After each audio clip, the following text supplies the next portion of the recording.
Hey everybody, it's Michelle and this is Queer Hustle, where we talk to the coolest queer entrepreneurs in the world about what it takes to grow awesome businesses while being queer. And today we have Brooklyn Wright from the Money Incubator, one of my favorite people, one of my favorite internet friends. I'm so happy to have you on. Brooklyn, you want to introduce yourself? Yeah, I mean, you pretty much got it. I am Brooklyn. I am a serial entrepreneur. I am an investor. I am an all around queer friend who loves to talk about money, which can be pretty taboo. So happy to get the platform to just be vocal. And we are going to talk about queer money today. And Brooklyn is one of, just so y'all know, is one of my friends that I bounce my money stuff off of. I always want to know what Brooklyn thinks about, what's the stock I should be, what are we doing? What are we buying? Are we selling? What are we buying? And how do we group investing? And we kind of strategize together. And so one of the reasons that I'm so excited to have you on today, Brooklyn, is because we hear so much here at Queer Hustle around kind of negative money stories from queer people, especially around, right, I shouldn't charge this much money because I need to make sure I'm being accessible for everybody. And there's so much pressure in queer community, progressive community to kind of keep everything low. And, my personal opinion is that kind of keeps us all small, and I don't love it, but I want to hear what you think. Yeah, no, I think, as far as people who bounce things off of when we've had our first conversation, the numbers you charge felt astronomical to me at the time, right? And so very inspired by folks who are able to charge what they're worth for their courses, for their businesses, for their products, and for their services. So yeah, let's talk about all the things and why it's so hard to charge money or even talk about it, right? I think one of the things that I see, especially from folks that are just starting up, is there's a shift from personal or consumer money to business money. And one of the ways I like to frame this is like it's just not the same money. Personal money is not the same as business money. If you spent this money as a person, it would be a lot. As a business, it's not a lot. As a person, if you make $1 million in a year, it's a lot. As a business, if you make $1 million a year, you're kind of a small, you're a small business, right? Like it's not a Micro. huge You're business. actually micro, right? Yeah, Like yeah, yeah. absolutely. Like maybe you got a few employees, like you're doing great. But it's not like you could walk into a cocktail party and be like, my business makes $1 million, and everybody be like, whoa, that's amazing. It's just a different scale of money. For sure. So how do you help people when they're talking to you kind of understand the difference between the scale? Yeah, I mean, we talk a lot. So I like to talk a lot to people about their personal finances. But I think when you're looking around the business topic, it is understanding that difference. And I think it's a lot for folks. You have to understand when you're selling something to someone that it's an investment for them, right? So if you can prove a return on that investment, right? Amazon has no problem charging me $3,000 per stock for their stock, right? But I'm going to get a return down the line for the time I put in now. And so I think your point is very valid of like what you spend to buy dinner for your family versus what you spend to ensure that you are going to get a infinite or sometimes infinite return in the future or large return in the future is just simply different. And I think that's a really great way of putting it and one that people should just be aware of. So I think there is a lot of people go into business with their personal hat, right? And like their personal baggage that in many ways does hinder you as you're looking to get to the next level in a business stance. Absolutely. And I think that language distinction between spend and invest is so important. And this is when I just like hammer to my clients. Are we spending? Because if I'm spending, I'm buying a couch, right? I bought a couch. It's a nice couch. There's a couch behind me. It's great. I like to sit on it. It's not making me any more fucking money because I Absolutely. spent the money on it. I bought it and it's a sunk cost, right? But like if I spend money on when I spent money on my MBA, right? If I spend money to hire somebody that works here, if I spend money on a mortgage, right, to a house that's appreciating in value, I'm not spending, I'm investing at that point. Absolutely. Absolutely. And I think that's the key, right? Most folks don't know the difference between a liability and an asset. Right. And investing in your education and your business and clients and employees, et cetera, they're all actually assets that go on the asset side of your books. I think that's a great point for people to know and to understand. There is just so much trauma around money. I mean, people do not people don't admit that in many ways, especially I think for intersectional folks, right? Like, yeah, we'll have a conversation about queer folks here, but as a Black person, as a woman, like money has definitely been, as an employee, money has been used. It's a power struggle, right? Like it's a thing that is used to dominate other folks. Most queer folks, and again intersectional people, just have to sit down and understand where in their life has money been used as a weapon against them. Mm-hmm. And I think once you do that, once you really understand how your mindset around money is working, then it becomes a lot easier to shift things, change things, try new things, etc. Absolutely. I want to sit there for a second because one of the things that I've been observing lately from clients is that when we have these money traumas in our past and when money has been weaponized against us, it becomes very hard then to deal with the fact that you are now the one with the money and the power as the boss. And so, subconsciously, consciously, whatever, these blocks start to come out. Oh, I can't have money because now if I have money, now I'm the bad guy. Now I'm using it against other people. How do you start to sort through that? Listen, I think it's time, and I think you've got to know where your integrity comes into play for the whole thing, right? What are your boundaries around how you're going to hire people, who you're going to work with, how much you're going to pay folks, who you're going to take a business class from, even, right? Like, once you really start to understand that, yeah, no, money is power, absolutely. And I've always had power. I think the thing is especially for queer people, we do not like to admit that we've had power, right? That there are a lot of queer people are great, but you don't sit as a queer person in a vacuum. You have hella other identities, right? And so I think especially there's a lot of privileges that come on other sides of identities, including being queer in the 21st century, right? Like it's been really cool to be queer for the last 10 years. And so I think being just very conscious of how you're going to use money, how you're going to invest, who you're going to invest in, is where those differences start to play out. And to being used to having power and to claiming power, and understanding that power is inherently lopsided, right? There is a thing of power. I want to say that power isn't bad, but I don't know any times that when you have power, you're not somewhat abusing something. Like it just happens to happen.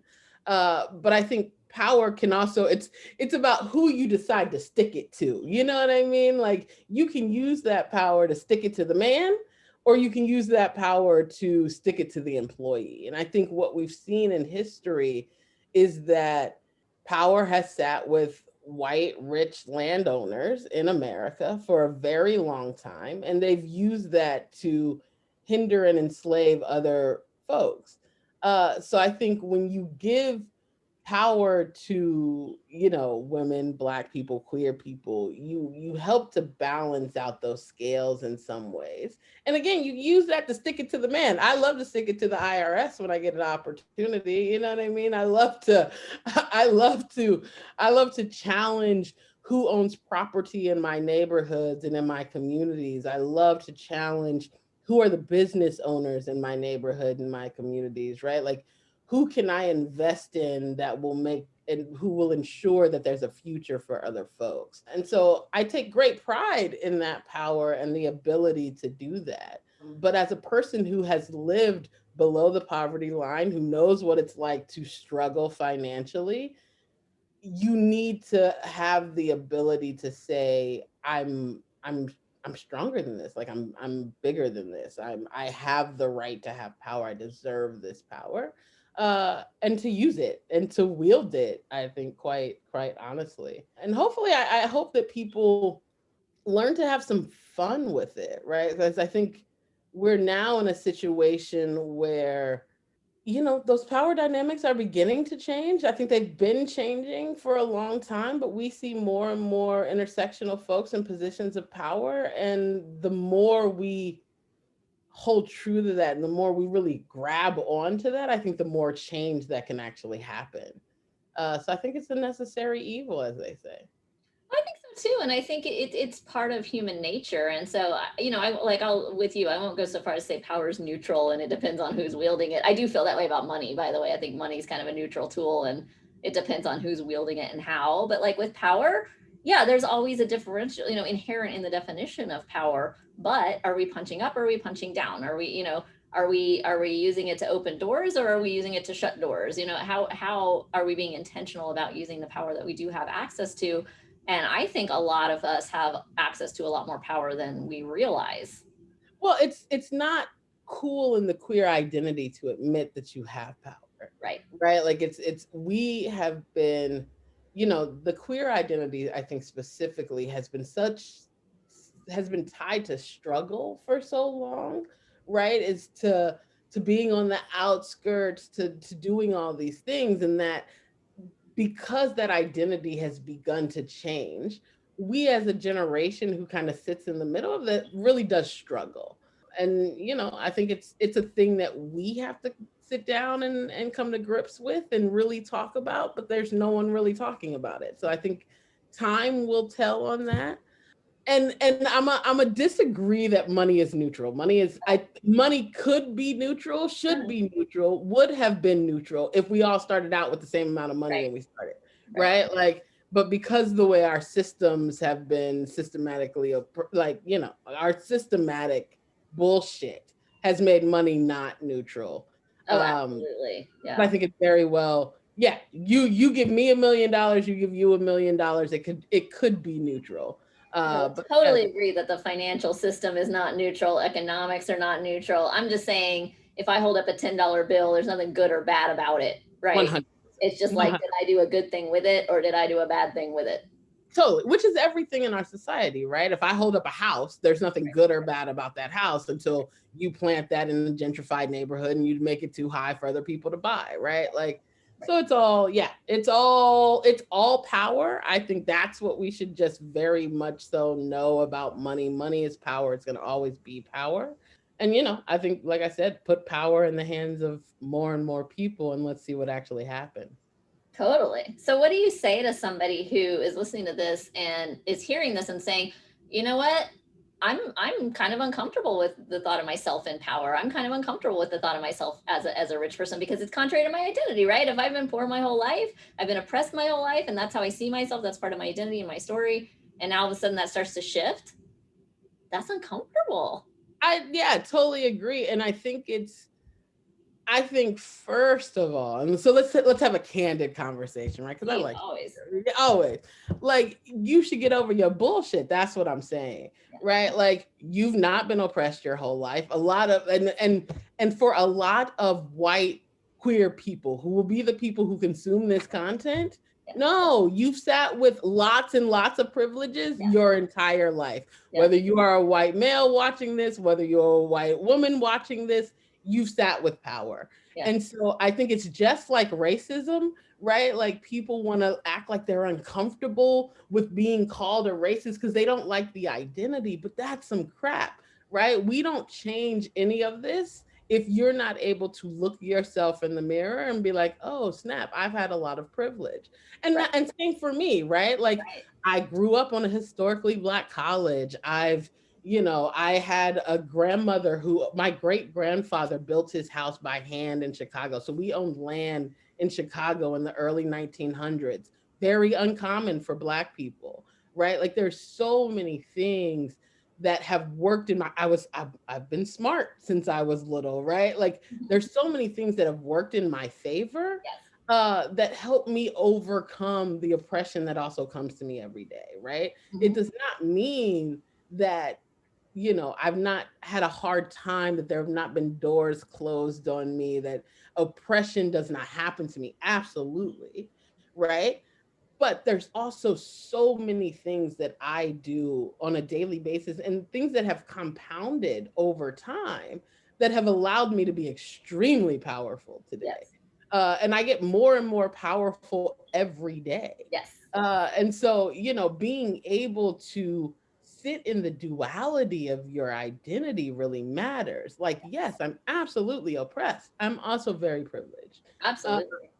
And so I think it is duality. It is stop trying to be this thing that fits into our media, right? Like, stop trying to be the good person according to what Fox or CNN says you should be, or whatever these books, whatever's happening. Right. I think we just need to be more real as a society about who we are, what we believe, what's really happening. And then I think we can actually start to have conversations that matter. Absolutely. I think this gets so it's both oversimplified and then it also is incredibly complex because when we're talking about intersections of identity, intersections of marginalization, you start to get into like a ranking of who's got, I've got a ton of privilege. I'm white, I'm smart, I'm pretty, okay? Like, yes. And I'm queer and I grew up in the trailer and like, you know what I mean? And like there's a lot going on. There's a lot going on with you. There's a lot going on with anybody.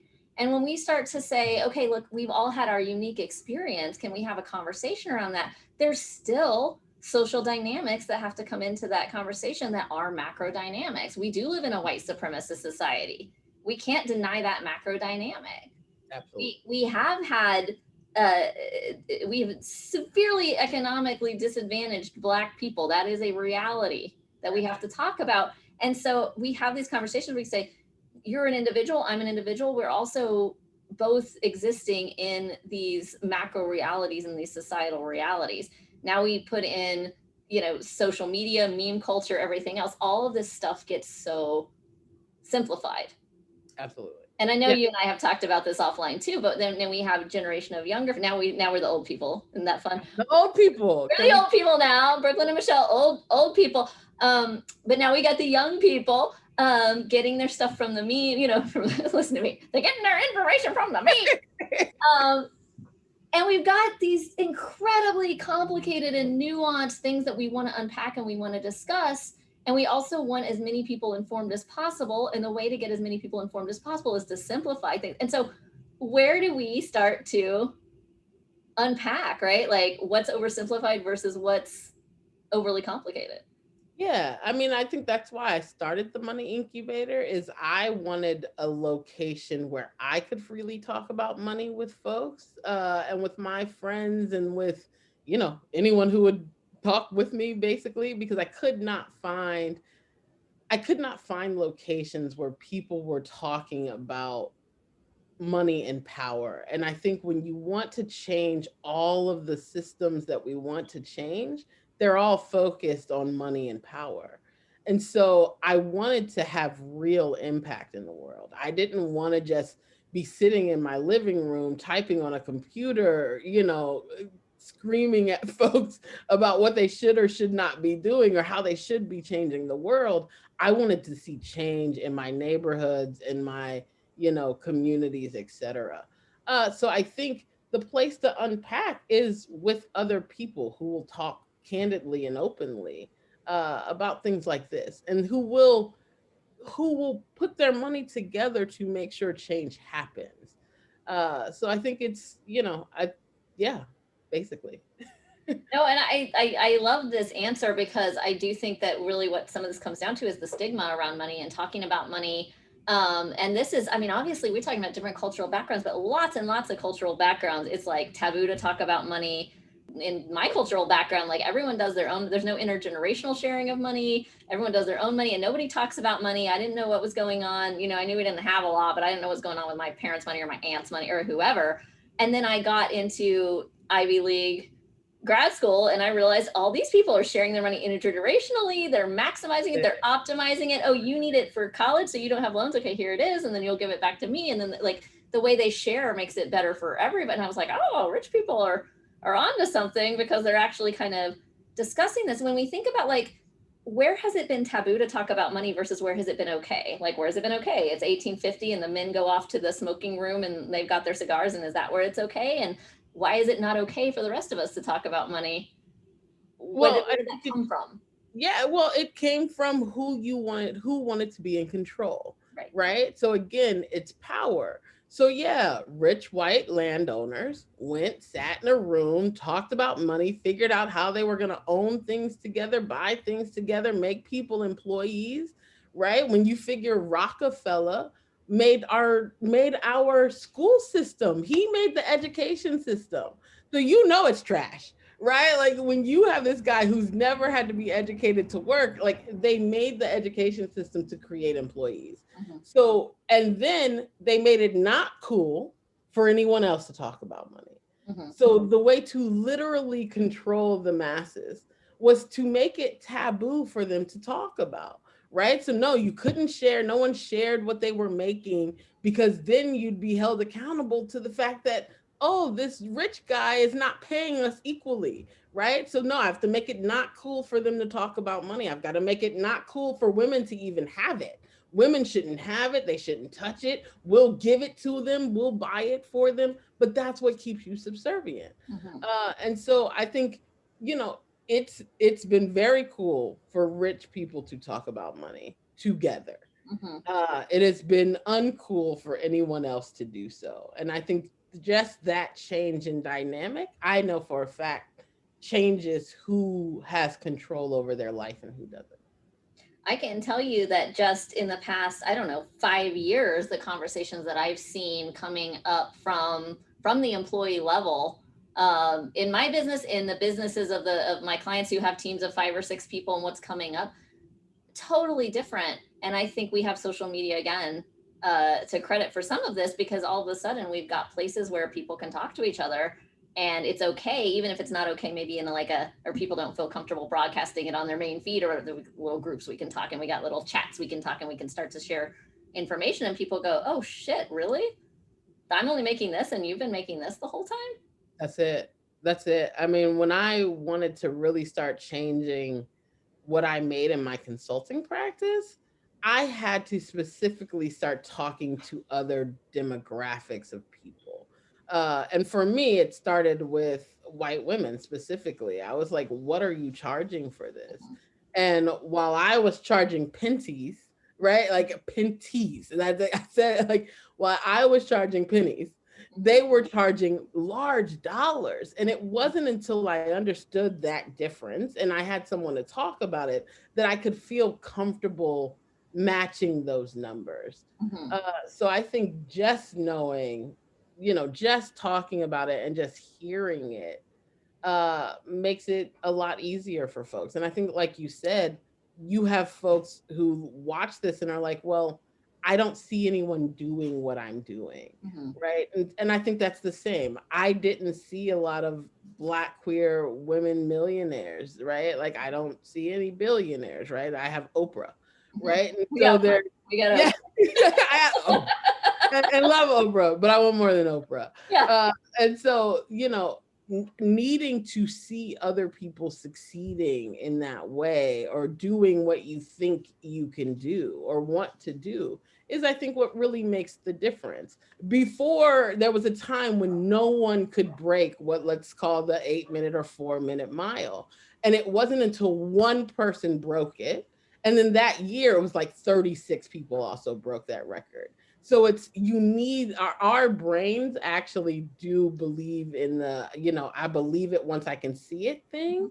And so I think you need the conversations to happen. You need someone to show that, look, if I can do this, then somewhere you believe that you can do it. Well, and I like focusing the conversation there, because I think, so many people, when we talk about like, oh, they're afraid to get money, they're afraid to get power, they're afraid of what other people think of them if they get money and they get power. And it's like internal, right? And when we start to flip it to external, who needs to see you getting money and getting power? What does that do for people younger than you that are looking up at you and saying, oh, if you can do it, I can do it? And once we start to reframe it that way, it gets a lot easier for people.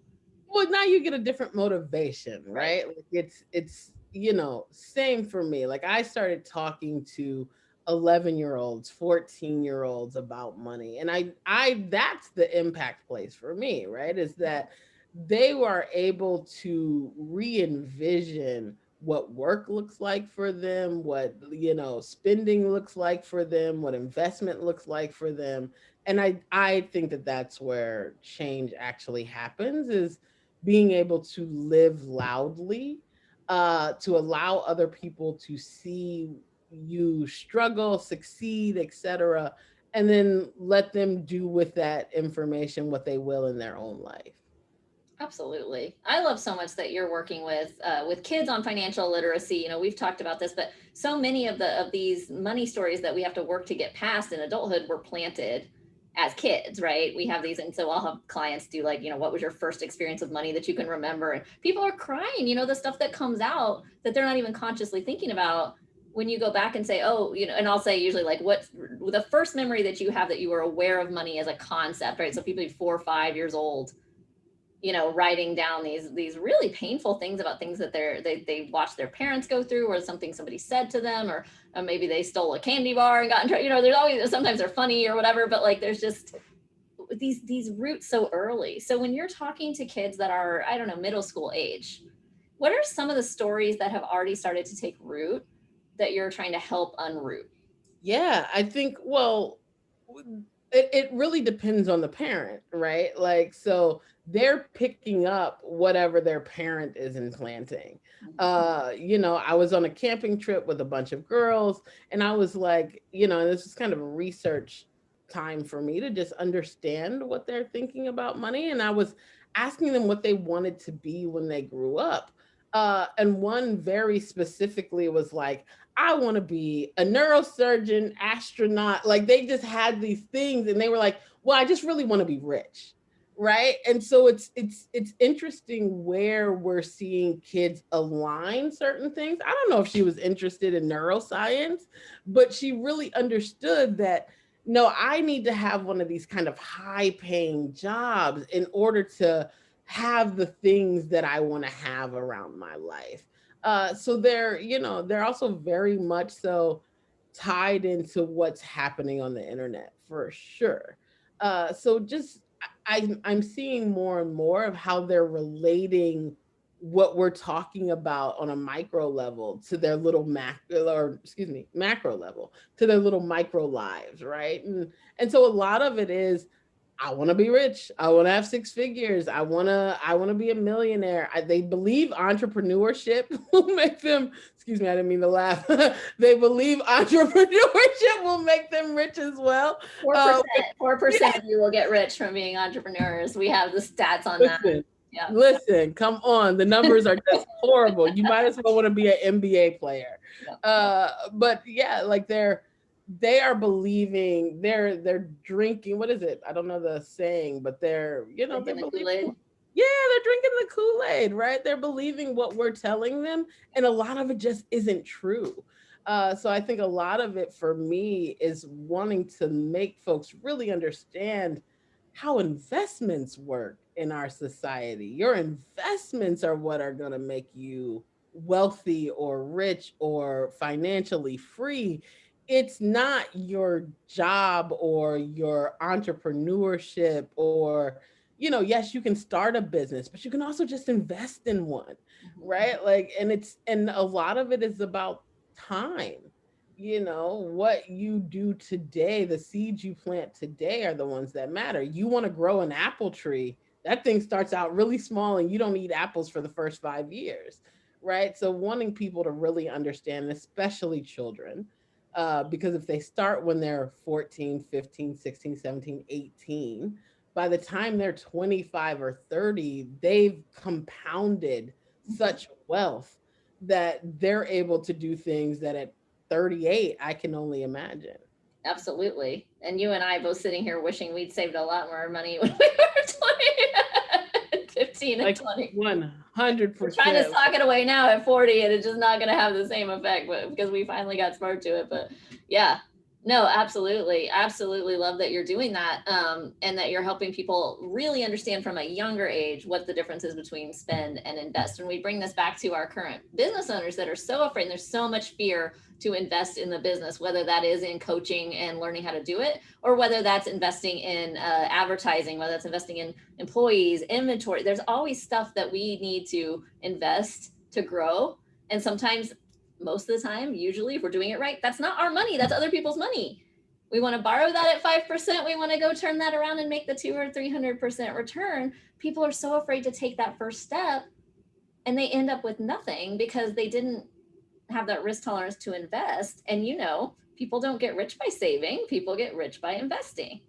Absolutely. And again, we are taught not to make mistakes, right? When you're in grade school, you are punished for drawing out of the lines, you are punished for stepping out of the line.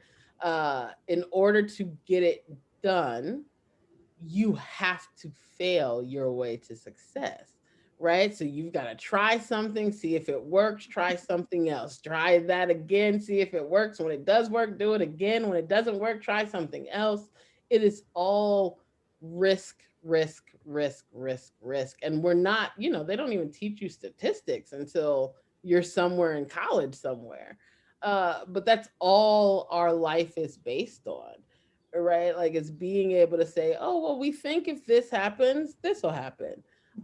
We think we invest here, we think we'll get this out of it. So I think I encourage people to fail quickly, to fail often, and to know that that's where success is. Absolutely. Over here failing every day and learning every day. Brooklyn Wright, Money Incubator, thank you so much for being with us on Queer Hustle. We always love to talk to you. And everybody else, we'll see you next time. Bye.